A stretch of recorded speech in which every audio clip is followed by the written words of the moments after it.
Vamos começar a aula com um exercício de imaginação. Imagine que o ponto no centro da tela seja você. Aí você ouve uma voz perguntando se você está em repouso. Qual resposta dará a voz? Muito simples, não acha? Claro que você pode responder que está em repouso, uma vez que você está no centro da tela e esta posição não se altera. Você sabe disto porque pode associar sua posição em relação aos limites da tela do seu equipamento. No entanto, dizer que se está em repouso em função de um objeto no qual não se altera a distância em relação a ele, não é garantia de que se esteja realmente em repouso. Isto fica evidente caso você movimente seu aparelho. Portanto, o estar em repouso significa em repouso em relação a alguma coisa.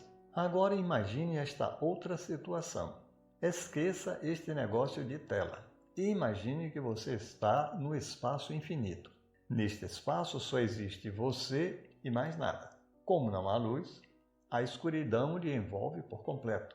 Você nem mesmo consegue enxergar sua mão colocada próxima ao seu rosto. Como leitor de livros de aventura, você pode até pensar que a situação é semelhante àquela vivida pelo gato de Alice, aquele que desaparece deixando no espaço o sorriso enigmático. Mas nem o riso do gato pode ser visto nas condições descritas. E aquela voz que você já não sabe de onde vem, insiste perguntando: você está em repouso? Enquanto você é invadido por uma sensação de ser uma mente sem corpo, como um passe de mágica, um pequeno objeto amarelo e de luz própria brilha próximo a você. Instintivamente você levanta uma das mãos para apanhar e descobre que não está ao seu alcance. Seus dedos dançam no espaço vazio. Mas espere um pouco. Será que o objeto está se aproximando? Você nota que pode agarrar o objeto e o traz para próximo do corpo. Enquanto fica deslumbrado com a luz emitida pelo objeto, novamente a voz volta a perguntar: você está em repouso? Talvez tenha notado na tela que você e a bola se aproximaram. Mas isto é o efeito da existência de algo tomado como referência. A moldura da tela do seu aparelho volta a atacar. Mas no espaço imaginado, não há moldura de um equipamento eletrônico. Só você e a bola estão neste espaço. Como garantir que você está em repouso e a bola é quem se movimenta? Ou será o contrário? A bola é quem está em repouso e você é quem está em movimento. Ou quem sabe, ambos estão em movimento. Será que esta situação seria diferente ocorrendo na Terra? É claro que não. Mesmo iluminada com pedras e marcos e árvores, teríamos as mesmas dificuldades. No espaço, assim como na Terra, tudo se resume em esclarecer algo muito simples quando se envolve o movimento. Um corpo está em movimento relativamente a um ponto escolhido como fixo quando varia a posição a este ponto escolhido. Uma vez estabelecida a necessidade de um referencial para descrever o movimento de um objeto em nosso dia a dia, torna-se ainda mais crucial a necessidade de um referencial para descrever os movimentos de um objeto por meio de equações matemáticas. As equações matemáticas não possuem olhos para verem telas de computadores, pedras, árvores, seja lá o que for, para nos dizer algo sobre o movimento de um corpo. Por isto, os movimentos só serão bem descritos por equações matemáticas desde que estas sejam elaboradas através de referenciais previamente identificados. O referencial mais comumente utilizado é o referencial cartesiano, que consiste em 3 eixos ortogonais. Embora o referencial cartesiano faça uso de 3 eixos para descreverem movimentos no espaço tridimensional, de acordo com o movimento analisado, podemos usar 2 dos seus eixos ou mesmo de apenas um. São usados 2 eixos para os casos de movimentos bidimensionais ou movimentos que ocorrem em um plano. É usado um eixo quando se trata de movimentos unidimensionais, isto é, movimentos que ocorrem em uma linha reta. Estes movimentos são os mais simples de se estudar. Uma vez estabelecida a importância do referencial, existem 3 conceitos importantes para iniciar a entender o movimento. Eles são os conceitos de posição, deslocamento e trajetória. É esta última, a trajetória, que define a distância percorrida por um corpo. A posição e o deslocamento são grandezas vetoriais e a distância percorrida é uma grandeza escalar. Veremos que as operações matemáticas envolvendo posições e deslocamentos são muito diferentes da operação matemática com a distância percorrida. Vamos começar por apresentar o referencial. Neste referencial, os pontos A e B são posições que um objeto pode ocupar no espaço. Estes pontos ficam determinados pelo vetor posição de cada um, o vetor posição A e o vetor posição B. Um objeto pode sair do ponto A e ir para o ponto B, seguindo por diversas trajetórias. Por exemplo, ele pode seguir a trajetória azul ou a trajetória laranja. A trajetória escolhida determina a distância a ser percorrida pelo objeto. A distância percorrida pelo objeto usando o trajeto laranja é maior do que a distância percorrida usando o trajeto azul.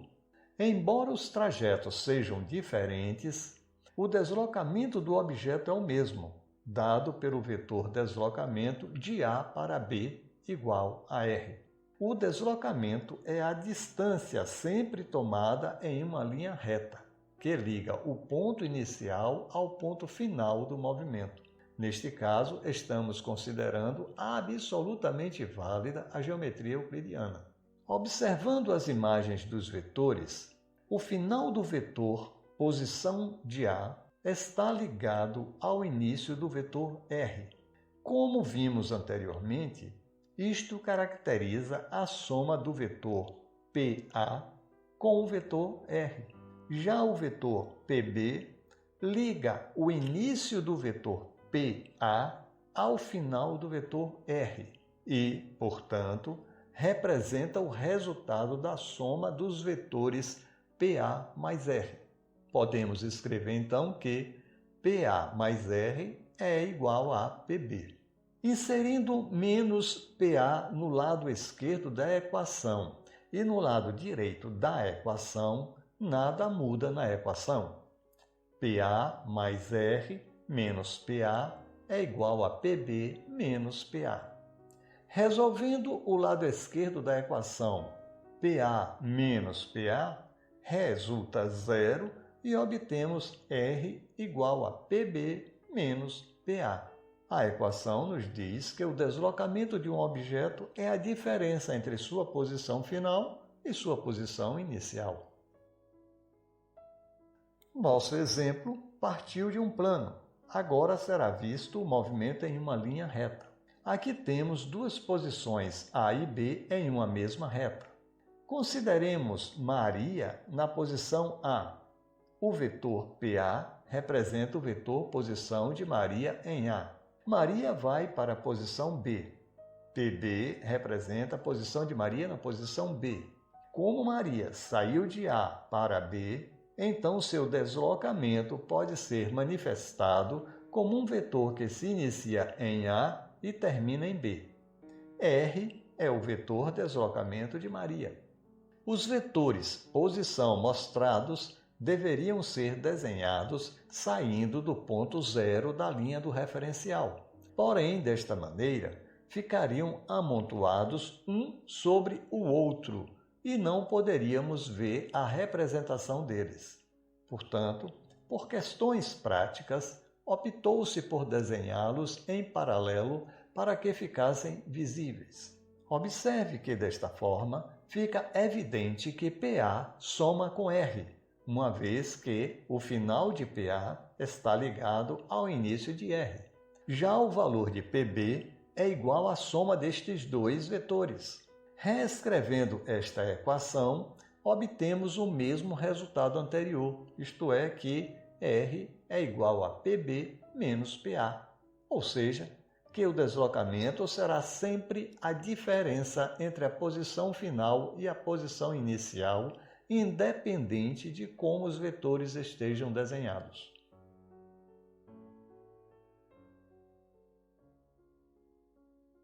Vamos para um exemplo numérico. Consideremos agora o referencial unidimensional com as posições indicadas. Observe que à esquerda temos o vetor amarelo I, que é o vetor unitário que indica a direção e o sentido do eixo X. Maria é vista inicialmente na posição 10 metros.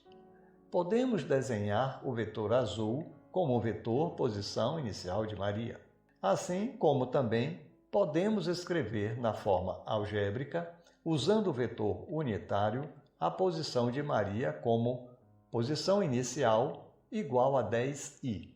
Maria vai para a posição 30 metros, percorrendo a distância de 20 metros, em seguida para e retorna até a posição 0. Neste movimento, percorre a distância de 30 metros. Não desenhamos o vetor final, porque Maria está na posição de onde se inicia o desenho do vetor. Na forma algébrica, o vetor final fica como PF igual a 0i. Como já sabemos, o deslocamento de Maria é igual à diferença entre a posição final e a posição inicial.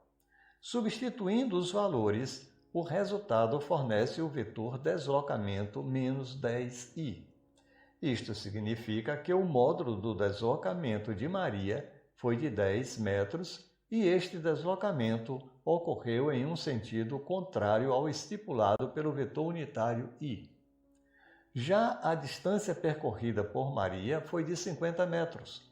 O cálculo da distância não leva em consideração o sentido do movimento.